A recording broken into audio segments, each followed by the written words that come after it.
అక్కడున్న బయలు ప్రవక్తలందరినీ కూడా హతం చేశాడు. ఈరోజు మన ప్రార్థన ప్రజలకు దేవుణ్ణి చూపిస్తుంది.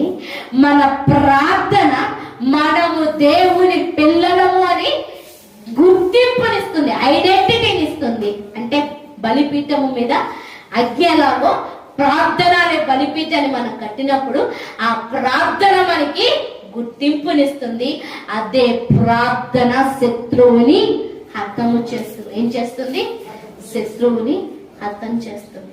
అదే ఇంట్లో బలిపీఠం లేదనుకో, కుటుంబంలో ప్రార్థన అనే బలిపీఠం లేదనుకో, అదైతే మన వ్యక్తిగత జీవితంలో పర్సనల్ ప్రేయర్ అన్న బలిపీఠం లేదు అనుకో, శత్రువు మనల్ని హతం చేస్తాడు.